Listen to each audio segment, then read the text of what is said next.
MVP for summer, and this is where they need to really figure out what they are going to do, on the international level if they're going to try to make it to that next step. And these are not the bot lanes that usually would roll over them. This should be a more comfortable bot lane scenario against AHQ than some of the more respected bot lanes in the world. Therefore, this should be one where you can paper over the cracks a little bit more. Well, we'll see if they're able to do that as we get on into picks and bans. AHQ on the red have removed Renekton, Gragas, and the LeBlanc. Damwon Gaming on the blue side removed Pantheon and Syndra. I expect to see that all the time on blue this Worlds. And the Kayle is their final ban. That actually means that Qiyana's available and snapped up. So frequently banned. Champion that can cause a lot of headaches, especially around neutral objectives, and Damwon are not always the smartest about choosing when to fight and when to relent. Yeah, I mean, it's so incredibly powerful in those jungle corridors, can be played as a jungler, can be put in that mid lane, and anytime you have Qiyana, I do think you want to be playing heavily around that mid jungle 2v2, trying to take control of the priority there, get vision in the opposing jungle, and look to scrap where you are at that big advantage. Well, we're battling through picks and bans already. Kai'Sa locked in, Lee Sin for Canyon, Leona as well for Beryl in the bottom lane. Xayah Rakan was picked for AHQ. Canyon on Ultra Comfort, very much a career Lee Sin player, and then the support counter pick many people consider into the Rakan, long as you have some vision around the lane. If you can go in aggressively, you can feel good about following the battle dance and the other general mobility of the Rakan, but it doesn't mean that AHQ don't have a very on-paper reliable blue side draft. Damwon red side with potentially last pick counter pick for Nuguri is still something that many people consider unbannable, even with 5 bans. Yeah, I mean, he just has such a deep champion pool, and it is interesting that, Damwon is not actually electing to target some of the safer blind picks up in the top lane. They may not be worried about things that could come through, such as the Gnar, which a lot of people consider to be fairly safe because of that flexible champion pool that Nuguri has. If you're not worried about it, you can bring out things like the Aurelia, you can bring out some of these specific counter picks, perhaps even this Akali being flexed through that top lane. I think the expectation for AHQ is they pick the Gnar because of how comfortable Ziv is on it. It's one of his most played across the course of his career. But Damwon, even flexing with the Akali pick here, could still be mid or top. We almost lose sight when you have these big 3 Korean top laners of the Shy. We saw Impact in the last game, and then of course Nuguri here, of the fact that Ziv has been considered this real top lane carry from the LMS for many, many years. This guy is one of the OGs of the top lane coming from the LMS region. Looks like he's probably jumping on the Rumble here, which is a champion with a finite timer. Does suggest that AHQ are looking to fight in the mid game and not necessarily drag this one out. Yeah, and I do actually quite like their mid-game team fight right here. When you're looking at this with Qiyana, Xayah, the Jarvan, as well as the Rumble, all of these champions spike pretty well on 1 items. Essence River coming across, of course, for Wacko there, and it is going to be the Camille coming through. This can be a tough early matchup. You are going to get pushed in, but especially if you want to go for those laning runes, things like the Grasp, it can really go pretty heavily in your favor. And once you pick up a little bit of MR, that can go very heavily in Camille's favor. But we know this is the guy that loves Klepto, so I'm not sure we're going to see the Grass. Yeah, you said Grass, and I was like, no. It's a possibility, but what we can say is an inevitability is Camille taking over this lane. You see your Ravenous Hydra and Trinity Force done, and Rumble says, guys, TP's up and coming in hot, because that's all you can really expect there. Like you were saying, Azael, there really is a first 25 minutes where a lot of different 3v3s and 4v4s should be very heavily favored to the side of AHQ. Yeah, I mean, I think that Ziv has fairly easy early game build paths when you're going up against physical damage in top lane, as well as the jungle with the Lee Sin. Building towards things like an early Seekers or even that full Zonias can be very powerful for those 2v2s, as you're talking about, 3v3s as well. I'm really going to be interested in how Beryl can perform on this Leona, though.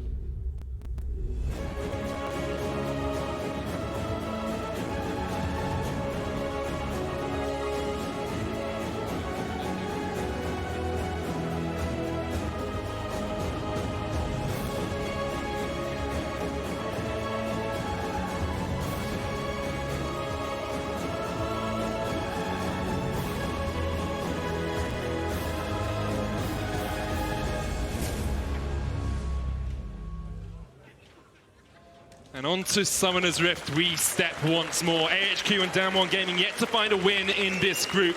seen Invictus Gaming at the top at 2-0. Team Liquid already with a win under their belts as well. Both these teams will want to get on the board in World's group stage. And we can all breathe a deep sigh of relief. There's no grasps here in the top lane. No.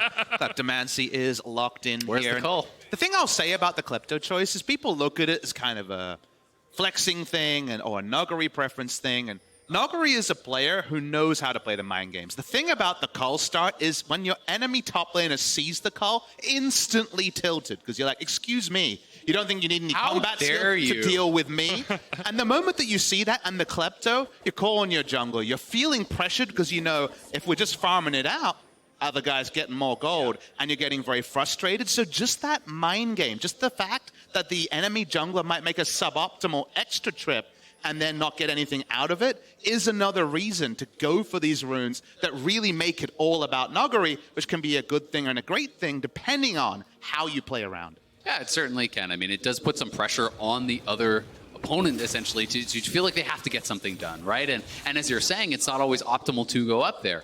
You also have to consider that I think people underestimate Klepto as a laning rune. People think it's purely about the gold, but the potions that you can grab can sometimes be pretty game-changing in the lane. And if you pick up a health potion or two, that can change around a lane absolutely against someone like that Rumble. You're also into inspiration. You can grab biscuits if it's a poke-heavy lane and you're really worried about that. So there is actually a lot of laning power that can come from this. There's actually a great interview with Nuggery where he was asked to rate the 3 most troll picks you can take topside, and he said Klepto, Teemo, obviously the Teemo part we know about, but the Klepto, and make sure not to actually pop any of the sacks of gold or use any of the items just so the enemy can see up close what they're not getting. Did he just get those? Extra mad. Exactly. It's super tilting. Anytime I start a lane phase and I see the call, well, he popped the sack. I know, he went against his own interview. Yeah, not a good sign. Let's have a talk about some of the other lanes and perhaps the jungles. We see Alex going for a red buff into Krugs into blue start here. Sometimes Jarvans will look for a level 2 gank, decided against it. Canyon going to do a full clear of his blue side jungle and now come up towards top. Yeah, I think just really kind of looking perhaps to expect any Jarvan gank early on, right? You know, especially when we're seeing Nuggery trading so aggressively, you know, he has to try to be there in case of any sort of early potential ganks. He wants to be able to cover his top lane. Everyone knows that Rumble around level 3, level 4 is going to be overextended, and that's a period to either gank or cover, depending on which side you're on. So Canyon is very much looking at timers, 315 the other timer, and topside Scuttle would be the one to spot potentially jungle attention. You can see Bell is trying to do the same on the bottom side, just walked into the AHQ jungle and put a ward down around the red buff of Alex. So they're trying to keep as many eyes on this Jarvan as they can. They are taking over topside Scuttle, again, as we were mentioning, to provide coverage topside for Nuggery. Another thing to consider is actually from the AHQ side is that to pull off this Rumble draft, that, speaking of Rumble, and force a smite out of Canyon. He's getting collapsed on, though. Ziv is coming in, jump away with the safeguard, and that's pretty easy for Canyon to escape from. Let's talk about the AHQ side of the matchup. We already mentioned there's a lot of trading going on here. That's fine. You were proven correct. Thanks. But we had already mentioned that they're very much playing to a certain timer. You really want to see Moby Boots Kiana to actually set that map pressure going into the flat pen, cheaper build from Rumble to kind of be a bridge of goodness in the early games. I very much want to see those Mobies just to start that pressure really amping up. Yeah, I definitely agree, and I'm going to be interested to see, you know, if Rainbow does just go straight Mobies for pure roaming, if he's going to be, you know, making a kind of a side stop there for something like the Tiamat or rushing towards a Dirk. We do see kind of these 3 different branches of Kiana builds, and spotted out on a ward there was Alex. That's the ward that Beryl pushed in to place earlier on. At the moment, Damwon Gaming have about a 500 gold lead, large CS lead for Nuggery up towards that top lane. The wave is pushing in, so Ziv will be able to collect a few, but Nuggery is showing that he can really harass down this Rumble in the matchup. Yeah, and it honestly is a bit concerning. Yes, there is a wave here for Ziv to collect, but that is kind of just uncontested miss CS, you know, from this Rumble. You do have the push in the early game. Hopefully he will be able to get back to parity here, but it's a nice early buy for Nuggery, and he's going to try to keep the pressure on and try to make Ziv spend his teleport immediately to come back. At the end of the day, they were sending multiple members to get topside Scuttle. It's the Camille versus Rumble around the time where Rumble wins trades, but have to be mindful. So I don't mind dropping half a minion wave to stay safe. Seems very likely he's going to have to play weak side for a while. Never ideal against Nagari, but that's just the hand that Ziv's been dealt. Certainly is, and we do see the Moby Boots pick up here for Rainbow, so excited to see when he will get active. Heading back out on the map with those Mobies. Certainly want to see him linking up with Alex, looking to make those plays, looking to get mid lane push, get vision in the opposing jungle, and then try to make plays around those tight jungle corridors where the Qiyana ultimate can be so effective. Absolutely. Exclusive river vision is just epic for a Moby Boots rush Qiyana in a game like this, and that's what they're trying to aspire to. Sword control ward. Clear out a ward by Alex a moment ago. Here's that combination. Speed is real, and that's should be enough to at least force a bit of respect. I don't know. Yeah, you can see the danger pings coming out straight away from Damwon Gaming. Jump's going to come in here. Ysera onto Nuclear. They're trying to protect Wacko as he gets forced back by Beryl, but with the minion wave pushing in, AHQ can't really do too much more. That damage reduction that was changed on the Leona is actually very relevant when the feathers come into consideration and don't actually do a lot of damage on the back end of those trades. Damwon straight onto the ocean here. Happy laning phase. They pick this one up. Yeah, it's going to be feeling really good for them. 6:30 into the game, grabbing that ocean will certainly be a nice buffer for the lane. Definitely for Camille as well. When Rumble really kind of has to rely on poking down this Camille to really have any sort of threat or lane control, that ocean certainly is going to pay dividends up there. So Azale, for the viewers, let's paint that picture, because we were very much about clear timings when it comes to the side of AHQ. Obviously, it's only 6 minutes, but it's been very much in action. We've already said very clearly, farm it out, and we think Damwon Gaming have all the options. So the flare point now with TP on cooldown for a while, already kind of wondering when AHQ will make their first proactive play. I mean, I think at this point you are waiting for 6. You're trying to get 6 on Jarvan, probably the bot lane as well, and then perhaps making their move around this next Mountain Dragon would be kind of where I am expecting it. But certainly, it is a bit of a risky play to be kind of sitting back, allowing Camille to get through these early levels, not really looking for any proactive plays.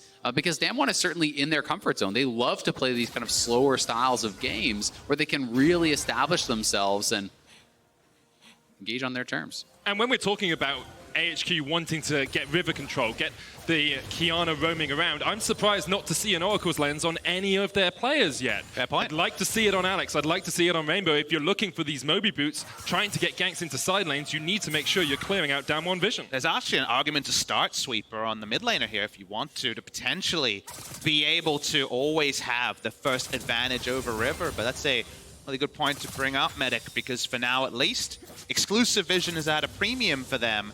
And that just means that the Moby Boots champion, with less combat stats, 900 gold spent onto the Moby Boots, isn't really getting much value out of them. Yeah, not at all. And I mean, we see that Showmaker has consistently had the push, right? And if you're locked under your turret, you're getting nothing from those Moby Boots. Any roam you make, you're going to be losing minions to that turret, losing the gold, losing the experience. And, we can see Rainbow is a good 500 plus gold behind in the lane. And then you consider 900 gold spent on non-combat stats. And the 1v1 is going to be heavily in Showmaker's favor, which is why he's getting this push and why he's able to kind of group up with Canyon and really... they're doing what AHQ wants to be getting done. Looks like they're going to go down towards the bottom lane now, perhaps forcing a play, realizing they haven't been able to find too much with a few of these roams. Here we go. But Nuclear and Beryl are so used to this. They're so used to being targeted that they just back away, and Rainbow and Alex clear a control ward that immediately gets replaced. Same story for Ziv on the top side. He had to back completely, and we've already said there's an item point where you can't even enter lane against Camille that comes later. So it's a trade, absolutely, Medic, but it's not necessarily one that should be rubber stamped good for the side of AHQ. Yeah, I think it was certainly good for Damwon, honestly. You get the plate mid lane, solo gold onto Showmaker, more CS actually denied away from Rainbow as he lost big part of that wave into the turret. So, he's down now over 30 CS, and Showmaker is going to be very quickly getting to a point where he can really heavily bully this Camille. And when you're at that point, yes, you can still make roams if the wave is at your turret, but it becomes so obvious, right? Anytime you're not actually answering a wave there, they know to back off elsewhere on the map. And that's exactly what we saw Damwon's bot lane doing. You get the sense that AHQ will feel the need to pull a trigger pretty soon. We've got Rift Herald, we've got that Mountain Drake that you talked about earlier, minute and a half before that spawns, but at the moment, Alex is being denied pretty much his entire jungle. Canyon has a 12 CS lead, there's a 30 CS lead in the mid lane for Showmaker, and if this is the state of affairs for the next 10 minutes, Damwon will just outscale AHQ. And you look at the watershed moment, you know, it was about 15 minutes in their game yesterday where things started to come undone against IG, where IG made smart practice moves and AHQ felt a step behind. Here are the numbers. Started off with 800 gold lead, which is very healthy at 10 minutes, but it was already kind of subsiding from there. And by 20 minutes, obviously a lot less relevant, 700 at 20 minutes than the 900 or 800 at 10 minutes. So the flow there was that their snowball and their ability to keep the pace up wasn't actually put together yesterday. And now we're coming into a game where they need to be right on top of that, and they actually enter 10 minutes down about 1,500 gold. For the moment, Damwon very happy with this state of affairs. You've got Tiamat complete on Nuguri. He's building up towards that Ravenous Hydra that you talked about in pick and ban. Zonya's not on its way for Showmaker. Just got the Seekers for a bit of extra protection in the lane, and now has the Hextech Gunblade on its way. Ysera unable to find the connection. Yeah, Seeker's just so efficient. Anytime it is, you know, an AD laner and an AD jungler, grabbing that gives you so much survivability and safety, you know, in those early levels. So really efficient Seekers by there. Then you're going to work towards the Gunblade, and, you know, with Nuguri working towards that Ravenous Hydra, you're going to be able to shrug off most of that Flame Spitter damage. And likewise for Showmaker, you can really start to ignore most of what this Camille could put out. Beryl maybe overstepped as the fight continues. There's the Solar Player coming in, but the quickness is going to follow as well. The Equalizer comes down, knocked back into the wall. First blood to Rainbow, but Damwon are not done with the fight yet. Beryl on the front line, the Feather Storm coming out. Nuguri forced back, but here comes Showmaker. The dive in from Nuclear. That's 2 quick kills for Damwon Gaming. Rainbow trying to get out, but he is shut down by Showmaker. The dive continues underneath the tower. Alex will fall. Nuguri just able to survive for the moment. Gets the shield. Looking for the damage here onto Ziv, but in the end, Ziv will take him out. 2 for 4 in favor of Damwon Gaming. Yeah, Damwon Gaming making the best of that. AHQ do pick up the first blood, and they showcase that Kiana Rumble combo. But really, Wacko was on the wrong side of the fight. He had to cut through Damwon to actually regroup with his team. And as a result, Showmaker is able to really turn this one around, and it just all starts this fight over Vision. They decide to engage, but it is onto Beryl, who is going to be so incredibly tanky. And if you roll the tape and you watch the start of this, Rumble had already roamed down. It seemed like it'd be a perfect fight here with the Rumble-Jarvan combination, but so much is invested at the opening of this fight. The AoE layering isn't on to all the members of Damwon, and the moment that Showmaker cut through 3 people, AHQ quickly had to reevaluate. Yeah, I mean, we saw Wacko coming up and having to cross through Showmaker, being forced to use his summoners, his ultimate, just to get regrouped with the team, and he had nothing left to actually defend himself then from that flash R2 from Showmaker, which allows him to get even further ahead. And we are sitting in a position now with Showmaker getting a couple kills in that fight. He was already way ahead with the turret plate, with the farm, and he is an enormous lead now. Fighting again. Gonna look for the Mountain Drake. It's secure. Damwon Gaming fighting off towards the top side. AHQ trying to make a battle happen, but Alex has already fallen. Nuclear trying to get underneath this tower here. Beryl will be shut down. Damwon, do they take this? It's a 4v4. Pretty easy fight for them to win if they find the right connection. Showmaker has his ult. Canyon can't quite land the Sonic Wave. AHQ able to retreat. A lot of abilities were still on cooldown when that fight happened. The TP coming in from AHQ confirmed that there'd be some bloodshed, but a 1-for-1 is only the side dish to the Mountain Drake that Damwon Gaming were able to keep. However, looks like another kill. Oh, an incredible killer instinct there. Just in the nick of time to dodge away from Rainbow's ult. Showmaker teleporting in to help Nuclear here, but Damwon Gaming perhaps are not done with the fighting yet. Showmaker level 11 looking to jump in. Wacko able to dodge away with the Feather Storm. Rainbow chasing up towards the top side, and Nuguri will not let him get away for now. In the end, Rainbow will get towards his tower, and Damwon Gaming will not find another kill. Yeah, that was just so well played by Nuclear, getting the auto in as Kiana entered so that he could actually get the killer instinct to the other side, avoiding that Kiana stun, because you can actually use the dash while you're being pushed as long as it is before you hit that wall. Here is the previous fight again. It starts with the secure of the Mountain Dragon. Cast your attention to the status bar in the bottom middle of the screen. So many ults on cooldown here because the previous skirmish was so recent. 1-for-1. Drake picked up by the side of Damwon. You feel if Canyon hit that Sonic Wave at the end, maybe he would have gone in. The call of the Q can... It would have been hyphy, that's for sure. Definitely would have been. 15 minutes in is a 3,000 gold lead here for Damwon Gaming against an AHQ team that really wanted to play around mid-game power spikes. They're starting to get towards those first items, but they are so far behind Damwon. Yeah, and that is really the big problem, right? You know, when you hit that one item, but you're this far behind, you know, we're closing on a 2,000 gold lead here in the mid lane. It becomes so problematic, right? All of a sudden, the first item, Ghostblade, is no longer impressive when you're sitting on a full Seekers and Gunblade. You know, these items are just not necessarily going to get the same value, but what AHQ does have is an incredible amount of playmaking, right? When you have this Rumble Kiana on top of some really powerful engage here from the Rakan and the Jarvan, you can make things happen if Damwon makes a mistake. Well, Showmaker tanking up a lot of tower shots here. The Supreme Display of Talent won't hit, but the Flame Spitter finds its mark.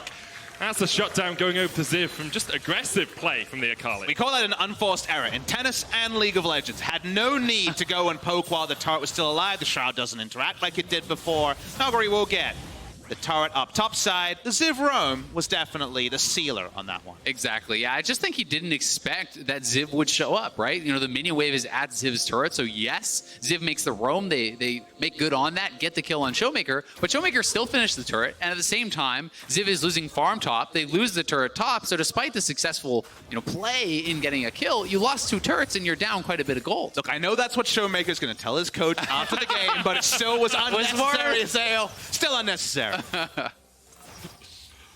I just imagining Showmaker backstage being like, no, it was the tactical play. But what if you didn't die? Hey, I came up with tactical hinting, so I know a little bit about tactical play.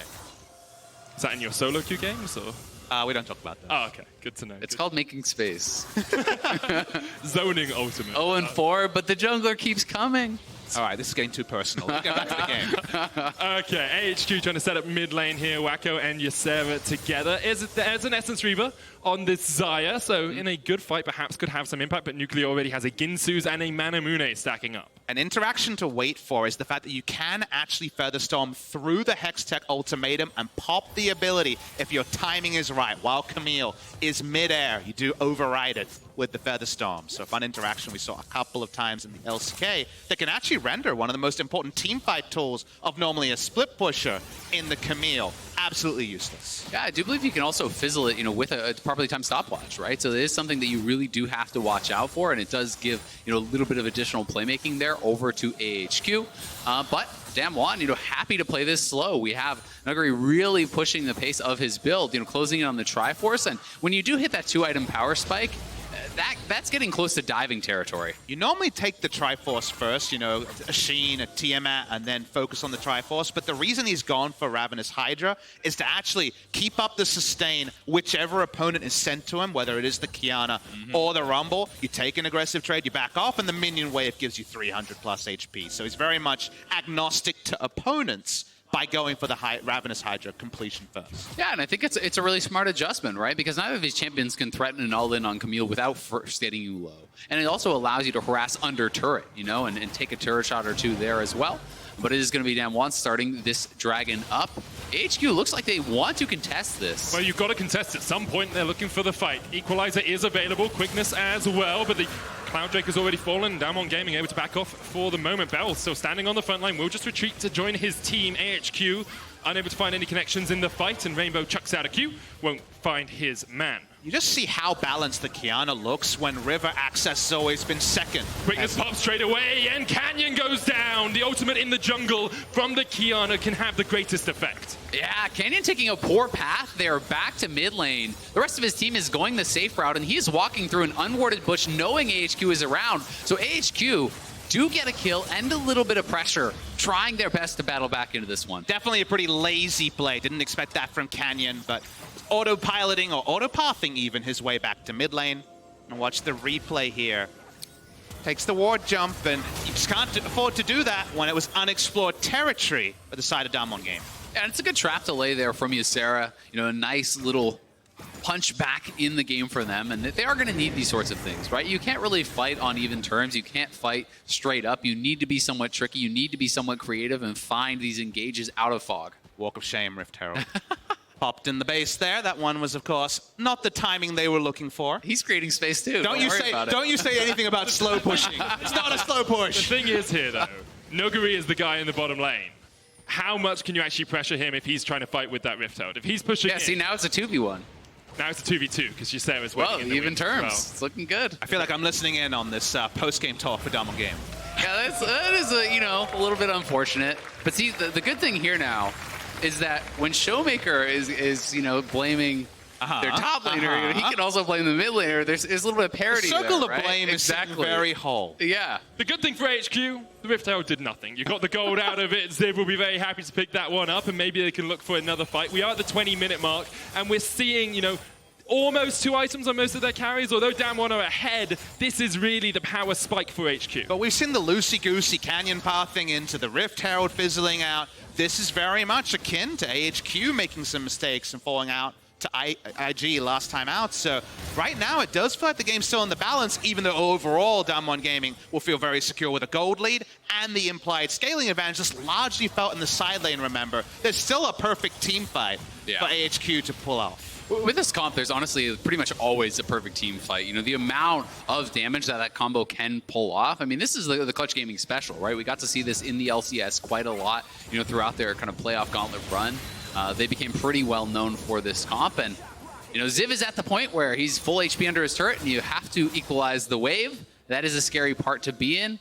Nuguri hits that Triforce, and Damwon have really fast Baron here with this Kai'Sa, and they're just going to straight up start it up and force AHQ to come to them. Do AHQ even really realizing the long-range totem will spot them out, and Damwon just back away. So the ward there, the shallow blue ward, was actually more important than you might imagine. Why start the Baron there? It wasn't about just rushing it down and taking it. Obviously, if no one comes, you accept it.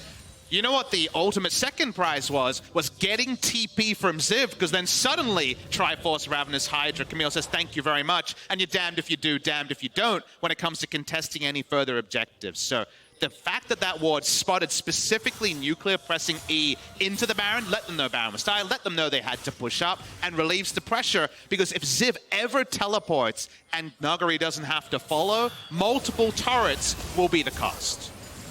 Nuguri pushing in towards this tower. As you can see, Ziv, even underneath the turret, really can't trade too effectively with this Camille anymore. Oh, his life sucks. It's the worst. Really all you can do now is try to kill the wave, right? There's no actual chance of fighting back, and Nuguri's at the point where he can hookshot in aggressively as long as he knows where the jungler is, as long as he knows that it's not going to be a 2v1. You take a tower shot or two, you heal up off the next mini wave, and you repeat. And Ziv knows this, and it's just going to actually have to sacrifice this outer turret here, very likely. Able to buy a Zhonya's to try to buy time under a further inner turret, perhaps, as Damwon Gaming back on the Baron. Forcing it once again, Ysera there. Could face check. Canyon's going to chuck out a Q, but the tower falls in the bottom lane. Nuguri has his teleports backing to the fountain for the moment, but that Baron's just going down. I mean, it's actually so clever. Canyon just kept showing, and I think the AHQ was under the impression that if Canyon is there, they're not on the Baron, and they just two-man that, taking it down for so long before calling over the rest of their members to finish it off. That's just very well played by Damwon. They just have so much on their mind. We have to make sure nothing's going to happen bot lane. We can't give up the Baron. And when there is that to and fro, sometimes little moments like this, those timings come through. The single Mountain Drake makes it a little bit easier. And suddenly, bloodlessly, Damwon Gaming take the Baron. We talk about unforced errors. That was a forced error from Damwon. They pulled AHQ around the map, made them think about too many things, and then forced them into a situation where they couldn't react. And these were plays that Damwon Gaming could not make in spring season when their young lineup, which had no real shot caller, couldn't get it done. So why Flame came in to try to hold down the fort in top lane and help them with mid to late game. Other teams would do these sort of plays to Damwon repeatedly. However,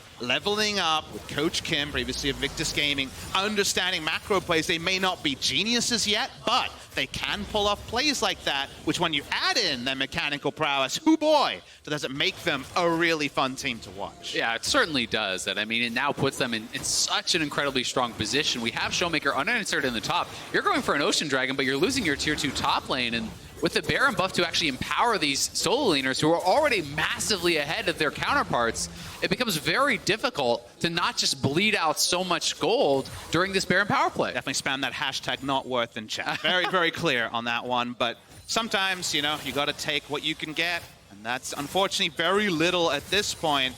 Beryl just comes in to Baron buff up the minions. You look at some of these Damwon members wrong, you're going to get blown up. Really are. They have a 6,000 gold lead, and AHQ falling further and further behind every second that passes in this game. Yeah, and honestly, you know, from my point of view now, I'm looking at this and thinking, all right, HQ, you need to make some sort of a proactive play, right? You know, even if it is that 5-10% chance of it working out, that is better than you have sitting back and actually just bleeding out this game. Because if they allow themselves to just be split pushed out, to be bled out of this game, they have absolutely no chance. Damwon is just extending their gold lead, is closing in, and are never going to fight you because you're not making them. Very difficult to catch Damwon out there. They continue to clear vision as they push through the jungle. They continue to put down their own control wards. Yeah, don't get me wrong, it's not an easy engage to make, but when a 5% chance of an engage is better than your chances in this game, you got to pull the trigger. Wako not in the best of shapes. The Featherstorm comes out, but the tower will fall. Ultimate for ultimate. Meanwhile, in the bottom lane, stopwatch used there by Ziv, just try and force Nuguri away. Trying to stem the bleeding, Azael, and unfortunately what we saw was that AHQ bought the items they needed to, seemed to understand the plays they needed to make, but the sweeper was a contributing factor, the fact they couldn't get a side of control to actually roam up. They could never play to their items. That's an important thing. If you spend 900 gold on an item, it has to do something in lane or on the map, and it was doing neither. Meant that those times just never came, and the good times came exactly when Damwon Gaming were ready for them. And here they are rolling 7,000 gold, and we've had nothing to shout about. Yeah, I mean, it really does feel like AHQ is waiting for the perfect fight, the perfect opportunity, and failing to realize that that is not going to exist in this game, right? You know, the perfect chance is never going to come. You have to take the best chance that is given to you, and, you know, you hate to see a team kind of bleeding it out like this, and look at the damage that Nuclear is putting in. This is a chance as the Cataclysm comes down. Teleport used by Damwon. Nuclear's almost fallen. The Bell goes in as well. The shutdown already coming out. The Supreme Display of Talent will knock them back. Showmaker coming in from the side. Nuguri's there as well. And Damwon Gaming now on the front foot. Stepping forward, diving under the inhibitor towers. Damwon take down 2. They're looking for a bit more as Canyon hits the Q. One more. Ysera just about survives as his legion of fans keep him alive. But Waco off towards the top side will fall. Ysera goes down as well. And Damwon only lose one man.